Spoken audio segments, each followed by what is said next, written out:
Hey guys, today we're going to be taking a look at Transformers Generation 1 Scorponok.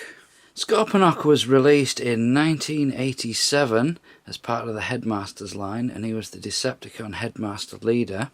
And his Headmaster companion is this guy. This is Lord Zarak, and he can fit in to this little seat at the front, so he can effectively drive the giant Scorpion. So this is Lord Zarak, this is the little Headmaster companion, and he's actually one of the hardest pieces to get. This guy will cost you more than the whole body does. And the reason for that is the same as with all the Headmasters. They have these stupid square arms with a tiny little fragile peg. So if you move it beyond that, you're just going to break the peg off. The legs you can move, no problem at all. They have a nice metal pin in there. They are separately articulated, but only at the knee, which is a bit strange. And to transform him, couldn't be simpler. You just fold him over, flip that little plate up there, and that gives you Scorponok's head. So this is Fasttrack. He's a little 6-wheel tank thing.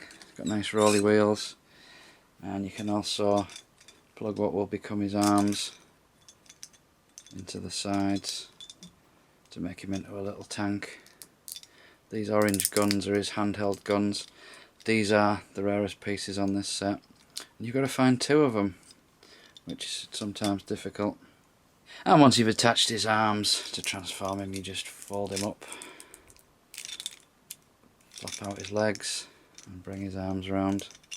And as you can see, Fasttrack doesn't have any stickers or any detail on him. He's quite nicely sculpted, but he's very, very basic. And these little guns, these do come off and obviously get lost. And also there's a little groove at the top there. So if you wanted to make them shoulder cannons, you can put them up there. Scorponok is also a triple changer. This is his Scorpion mode, and it's pretty huge. Scorponok does have an action feature in this mode. If we move him along, his feet all move independently. There's 4 on each side. And also in this mode we can attach some pieces. Now these pieces, these come off anywhere. You can have them that way on, or you can have them that way on. I prefer them this way on. And we can also attach these guns, of which there are 4.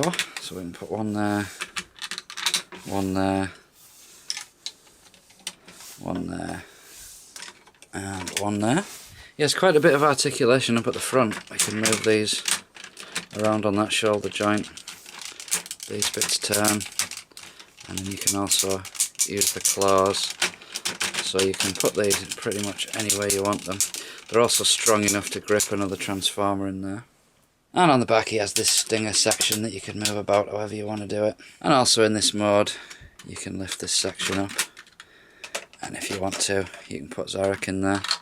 But when you close that you're not going to see him. So as I mentioned, Scorponok is a triple changer, so let's put him into his city mode, and we'll start that by removing all these guns. We will be reattaching them, but for now we'll just take them off and out the way. And we also need to take these pieces off. So if we start at this end, what we need to do is bring these arms up and around and put them straight. Push the claws in.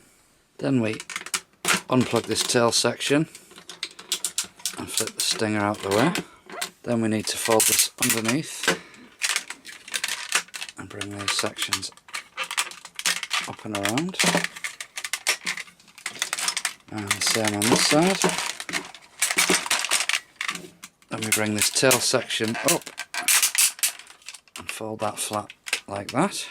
And then we fold this section over like that to connect to the ramp. While we're here, we'll add this gun to that little ramp and then flip it over. And the same on this side. Flip that around. On this side, we flip that around, and then we can add in this little section. And we can also flip that bit up to reveal some missile silos. So this piece functions as a little sort of elevator thing. And over on this side we've got the same kind of thing, only this time we've got 2 little robotic arms. One is a claw, one is a sort of welding thing, maybe. And they can move independently on this little repair deck. And again we've got the missile silo. On this little bit in the middle we've got loads of little holes to put all these little radar type bits You can put them wherever you want really, but I like to stick them in the 4 smaller holes. And we take the section that will become his shield, and that'll fit in there, just covering that hole up. Then for the 2 towers, we can add the chrome bits back on. On the back, we can put these other 2 guns, one on that side and one on the other. And in city mode you can still use this little section to keep Lord Zarak in. And for even more towers, we can put in the sides of his gun into the back of his legs. So there we have Scorponok in his base mode, and we're just adding a little fast track so you can see how big it is. So of all the base modes, this has got to be one of the weirdest ones.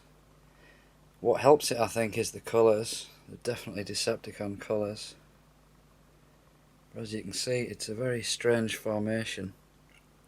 And for all its pieces, there's not a great deal of play value there, other than the ramp.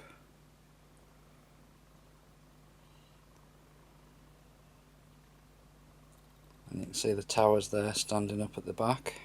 So the only real gimmick left to see on this mode is the ramp. So we'll just put fast track in there, and you pull the little black button back.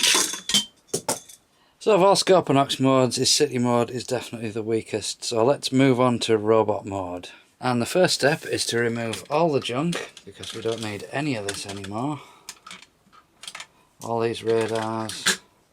This is one of them figures that you need to have a bag that goes with it just to keep everything in. This piece will become a shield in robot mode. These 2 sections will clip together. I'll find the peg hole. So that's going to form his gun. These chrome sections are going to go back on the legs where we had it in Scorpion mode.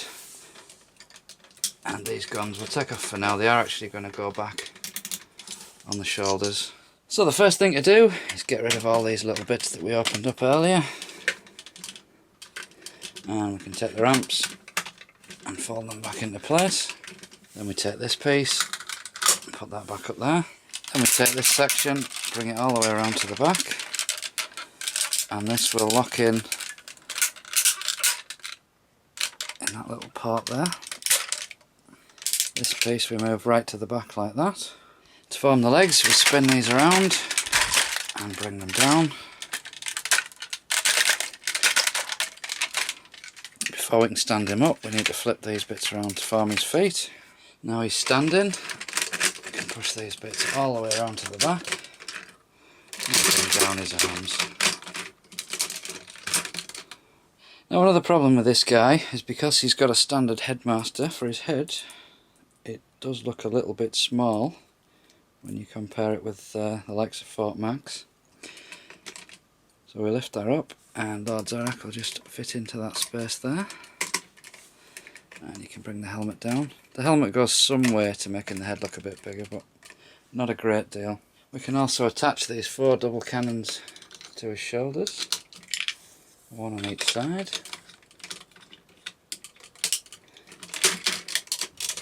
And then you can angle them however you want. And the same on the other side. It's easier to do it if you lift the arms up, then the legs at the back don't get in the way. On his legs we can reattach the chrome pieces, they just slot back in nicely. And on this side, on this claw, he has a little peg there that you can put that gun onto, so it looks like he's holding it. And on either arm there's a little peg there that if you unfold this section, clip it together, you can make that his shield stroke claw weapon. So there we have Scorponok in his robot mode, and this is by far his best mode. He does look great like this. He is the largest Generation 1 Decepticon. He has great colours, he has great articulation, he's huge, he's got tons of accessories, lots of playability, and as with all the headmasters we have this panel that will fold down, revealing a tech spec meter, and when we plug his head in, you'll see the barrels turn and shows what his speed, strength and intelligence are.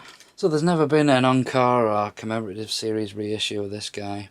The G1 is not actually that hard to find. What's difficult to find is all the pieces, especially his head and Fasttrack's two guns. And what a lot of people do is just buy the body and then work their way up through all the pieces, which can get quite expensive. So there you have it, guys. That is Transformers Generation 1 Scorponok. This has been Luke. Thanks for watching.